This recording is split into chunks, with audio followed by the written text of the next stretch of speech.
Salut à tous, bienvenue chez l'Amadoué.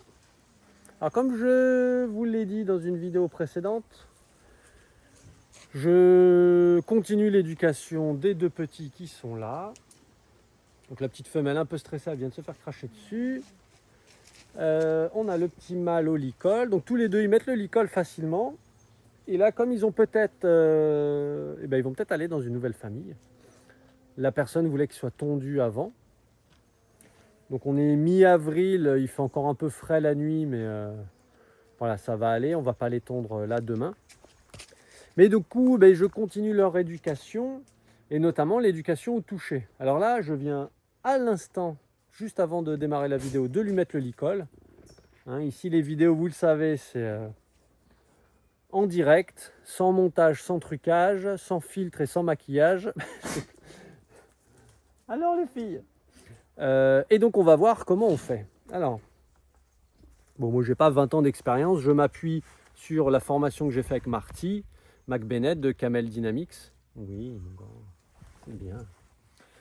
Et sur mon expérience perso, et notamment l'expérience que j'ai en tant que tondeur. Et tondeur, je dirais bienveillant, où je les tonde debout, donc juste comme là avec un licol. Yep. Et pendant la tonte, j'ai découvert que régulièrement, je tonds des animaux qui ne sont pas éduqués et certains qui n'ont jamais été tondus, jamais été éduqués et qui ont déjà pas mal d'années. Et j'ai remarqué qu'en me mettant à genoux devant eux, souvent ils étaient plus calmes. Alors pourquoi? Je pense qu'il y a deux grandes raisons à ça. La première, c'est que... tu es pas à l'aise là, loulou? La première, donc, c'est que je suis moins en posture de dominance, on va dire, ou en tout cas, pour parler d'une autre manière, le fait d'être debout et moi d'être grand, et que ce soit des petits, quand je suis debout, je leur mets beaucoup plus la pression. Donc c'est ça que j'appelle un peu la dominance, mais c'est pas une dominance réelle. Mais... Et à l'inverse, quand je me mets à genoux, je suis en posture d'infériorité. L'animal, il y a déjà quelqu'un qui m'avait fait ce commentaire dans une vidéo de tonte, que quand tu es à genoux, tu peux te faire blesser. Alors c'est tout à fait vrai, et j'en prends le risque sans problème. Après 20 ans de skate, enfin plus de 20 ans de skate, j'ai aucun problème à me faire bousculer et à finir le cul ou le dos par terre. Voilà, bon, avec la tondeuse des fois dans les mains, c'est moins cool, mais j'ai aucun problème avec ça. Et tout le monde ne fait pas forcément ça. Hein. C'est pas une règle absolue que je dis. Hein. Je partage juste un peu mon expérience. Et s'il y a des éleveurs ou des tondeurs, enfin des gens qui ont ce genre d'expérience, vous êtes les bienvenus à partager. Et donc, quand je suis accroupi, je mets moins de pression. Et l'animal, et donc la deuxième raison aussi pourquoi l'animal souvent est plus calme, c'est que du coup, je suis dans une posture inférieure. Et en fait, moi, j'ai une grande confiance dans l'animal. Et c'est quasiment une confiance aveugle. Dans le sens où, pour moi, il ne va pas me faire mal. Il peut me bousculer et je peux me foutre le dos par terre. Mais ça va pas me blesser. Tu vas peut-être prendre une égratignure. Mais voilà, pas de... L'animal, je le sens, quoi. Je vais pas... Enfin, je sais pas comment dire. Je vais pas faire ça avec des fous furieux, quoi. Y a un genre de pacte d'un seul coup de confiance qui se fait. Je ne sais pas comment dire exactement. Hein. C'est très inconscient, c'est très instinctif. Je ne peux pas mettre des mots sur tout. Mais ce qui est certain, c'est que j'ai quasiment une confiance aveugle quand je fais ça. Et c'est ça que je pense que l'animal ressent. Et que du coup, j'ai pas de problème. L'animal est beaucoup plus en confiance. Alors, attends. Alors ouais, là, je fais durer un peu. D'habitude, je leur fais pas. Pour l'instant, je leur mets pas le licol très longtemps. Je fais amigo, y a rien. Voilà, pour l'instant, c'est le début des éducations, donc le licol, je le mets pas longtemps. Là, c'est vrai que ça fait déjà la vidéo dure déjà 5 minutes. C'est vraiment le plus longtemps qu'il a dû avoir. Et donc, quand je touche, on va préférer d'abord aborder le toucher avec le dos de la main, parce que la main, c'est comme une mâchoire. Si j'arrive comme ça direct, c'est plus compliqué. Ça aussi, je l'ai ressenti. Ben, je peux le faire, hein. L'animal, il bouge pas. C'est bien, bravo. Bravo. Et là, en fait, je touche sa laine. Là, je touche son corps. Donc au début, je fais juste des touchés de laine. Et là, je touche son corps. Et je suis dans une douceur. Je ne suis pas en train de serrer son corps, quoi. Alors lui, il le prend bien. Tout à l'heure, sa demi-sœur, c'était un peu plus compliqué. Les pattes arrière, c'est toujours plus compliqué parce que c'est le moteur de la fuite. C'est vraiment ce qui propulse. Voilà, et là j'ai touché la zone sensible. Là, il vient se rassurer un petit peu. Voilà, il a confiance. Merci, mon grand. Et je vais arrêter cette vidéo là-dessus parce que l'idée, c'est de faire de l'éducation et pas de vous apprendre en quelques minutes de vidéo à faire de l'éducation avec vos lamas. La priorité, c'est mes loulous. Et si vous voulez vous former, vous informer, contactez-moi. Ce sera avec grand plaisir.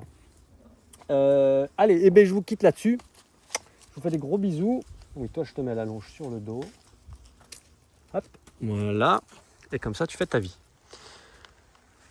Et par exemple, Pépina, qui est assez nerveuse avec moi encore, hein, ça fait que quelques mois qu'elle est là, quand je suis à genoux, elle vient plus naturellement, plus facilement me sentir. Donc c'est un truc qui est quand même vachement intéressant. Mais encore une fois, faut vraiment se le sentir. Je pense que cette posture, si vous n'êtes pas à l'aise, il ne faut pas la faire. Comme je disais, je suis vraiment dans une espèce de lâcher prise totale, de confiance totale. Comme quand avec Amigo, je fais ça, quoi. Amigo, ouais.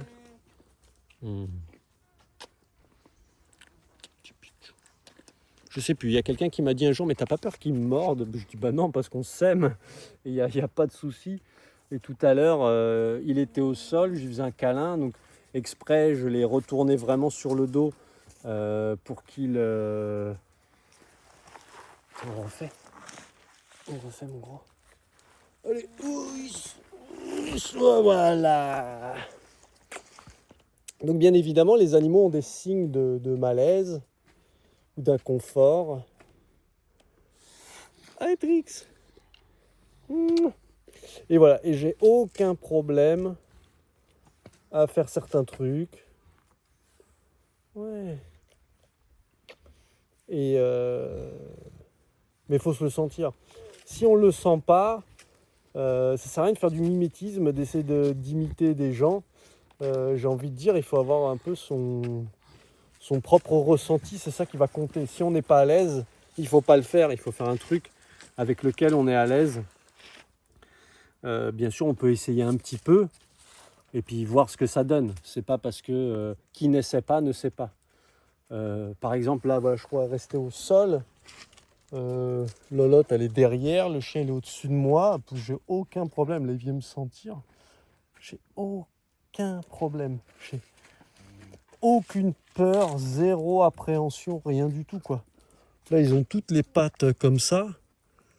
Bien sûr qu'il y en a une, elle pourrait se retourner, enfin voilà, me marcher dessus. Voilà, ça se rapproche. J'ai aucun problème. Alors, j'ai aucun problème. Et on pourrait me dire, ouais, tu prends un risque. Regardez, sa patte, elle est juste là. Elle m'a touché, hop, elle a remis sa patte à côté. J'ai aucun problème. Le risque, c'est quoi? C'est de se faire un peu marcher dessus. Ils n'ont pas de sabots. Franchement, le risque, il est très faible. Ouais, des petites écorchures, un petit bleu. Mais ils vont pas me crever un œil ou, je sais pas, m'ouvrir les veines parce que je suis allongé par terre, quoi. Donc voilà, on va arrêter cette vidéo là-dessus. Je vais enlever le licol à mon petit poulet, là. Bien sûr, s'ils vont partir, ça va me faire un truc, comme à chaque fois. Mais c'est la vie, ils sont là pour ça. Je rappelle juste, moi, le deal que j'ai avec les animaux, c'est les animaux qu'on me confie ici. Donc, soit que j'achète, soit que on me donne, qu'ils viennent en sauvetage via SOS Lama ou quoi que ce soit, ces animaux finiront leur vie le plus tard possible avec moi. Par contre, ceux qui naissent, ils sont faits pour partir. Donc c'est le deal. Par contre, pour moi, je m'engage à ce qu'ils partent dans de bonnes conditions, donc dans une bonne famille, et éduquer, parce que pour moi, partir dans de bonnes conditions, c'est qu'ils aient de l'éducation et surtout d'éduquer les humains.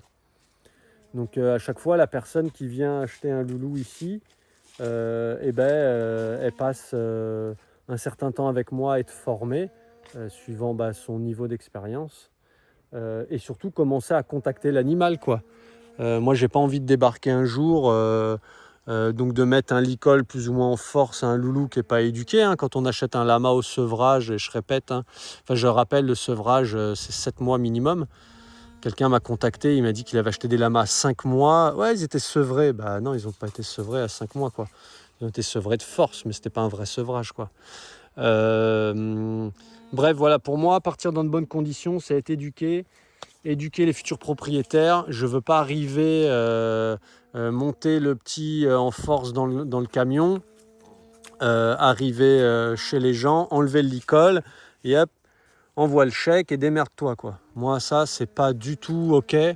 Je veux que les gens ils aient les clés, je veux que les gens ils aient les bonnes méthodes, enfin en tout cas des méthodes correctes, et que voilà, qui créent déjà un petit peu du lien avec l'animal, qui prennent confiance en eux, qui prennent confiance en l'animal, et qui puissent après continuer ce travail chez eux, quoi. Moi, c'est comme ça que je vois les choses. Et là aussi, c'est une posture personnelle. Si des gens veulent faire du business avec des animaux, avec des usines à bébés, j'ai pas de problème avec ça. Chacun fait un peu comme il veut, même si moi, ça me correspond pas et je trouve pas ça très correct pour les animaux. On parle beaucoup de bien-être animal. Il n'y a pas beaucoup de gens, je trouve, qui en font réellement. Et je pense que le travail d'éleveur, c'est d'essayer d'élever, d'amener vers le haut, quoi. Et pas de faire du vite fait, mal fait, quoi. Voilà, et je vous fais des gros bisous. Je vous dis à très bientôt pour d'autres vidéos. Voilà, on parlera certainement de la tonte. Je vais avoir des stagiaires là, la semaine prochaine. Donc là, j'aurai des petites mains pour filmer un peu mieux que là, n'est-ce pas? Et vous montrer des trucs peut-être un peu plus en détail, notamment sur la tonte. Et on verra certainement la tonte des deux petiots. On va tondre aussi les femelles. Donc Hope, depuis qu'elle est là, elle va super bien. Bah oui, c'est toi. Oui, c'est toi, ma belle. Elle va super bien. Elle est souvent pote avec Quinoa. Elle est très souvent avec Quinoa. Alors, est-ce que c'est une question de couleur? Je ne sais pas. Mais en tout cas, elle est souvent avec Quinoa. Pareil, elle n'a pas de problème avec le chien. Enfin, c'est vraiment tranquille. Je suis très content de cette petite. C'est de suite acclimatée. Pareil, avec les deux petiots, il n'y a pas de souci. Enfin, vraiment, je suis très content de comment se déroule tout ça. Et après, donc oui, je disais, je tonds toutes les femelles, comme ça après on va pouvoir commencer les saillies. Et cette année, Trix nous a fait un beau bébé, mais pas l'année prochaine, pas cette année, parce que je vous rappelle que pour les lamas, on peut les peser, c'est cool, mais la peser, ça veut pas tout dire. Ce qui compte, c'est de les palper pour voir, sentir avec ses mains si l'animal il est maigre ou pas, quoi. C'est-à-dire que quand on touche l'animal, si on sent directement les os du bassin, de la colonne, des côtes, des épaules, si c'est très sensible sous la main, l'animal est un peu maigre. Si on ne sent pas du tout les os, c'est qu'il y a un petit peu d'embonpoint. Et donc pour une future maman, c'est plutôt cool d'avoir un peu d'embonpoint. Et là, Trix, j'ai vu qu'en la palpant là dernièrement, qu'elle a été maigroulette. Et comme elle, on ne sait pas quel âge elle a. En tout cas, là, ce printemps, il n'y aura pas de saillie pour elle. Il faut qu'elle reprenne un peu de poids. Et c'est ça aussi, je pense, la bienveillance et le travail des éleveurs. Comme je viens de dire, on n'est pas une usine à... Enfin, moi, je ne suis pas une usine à bébés. Chacun fait ce qu'il veut en son âme et conscience. Mais j'essaie voilà, de pouvoir respecter les animaux au mieux possible. Allez, comme souvent, je vous fais 4 fois des bisous avant de couper la vidéo. Ceux qui me connaissent, vous avez l'habitude. J'ai souvent beaucoup de choses à dire. Je rebondis d'un truc à l'autre. C'est l'avantage et l'inconvénient du direct. Mais ici, ça se passe comme ça. Allez, cette fois, c'est la bonne. Je vous fais des gros bisous. Prenez soin de vous, prenez soin de vos loulous. Posez-moi des questions. C'est avec grand plaisir que je vous répondrai. Ou des je suis pas d'accord, ça marche aussi avec moi. Hein. Je suis pas un, j'allais dire un foutu nazi. Mais ouais, j'essaie d'être ouvert d'esprit et d'être ouvert à la critique. Pas comme certains voilà, qui pensent tout connaître sur tout. Voilà, on est là pour apprendre, pour échanger. Il y a des gens qui ont des petits trucs et astuces. Et si on peut se les partager pour que eux ils soient bien traités. Moi je fais pas ça, qu'on soit clair, pour me faire de la pub ou je sais pas quoi. Franchement, sinon je prendrais pas autant de temps à faire tout ça et je ferais sûrement des montages, des trucs, des effets spéciaux, des machins quoi. Non, moi j'essaie vraiment de faire ça pour le bien-être des animaux, essayer d'amener un peu de contenu, en tout cas on appelle ça contenu aujourd'hui, mais ça amener de l'information, de la formation aux gens quoi, pour pouvoir voilà, que ces animaux soient bien traités ou en tout cas le mieux possible. Allez, 5e bisou, c'est la bonne. Allez, à bientôt. Ciao, ciao.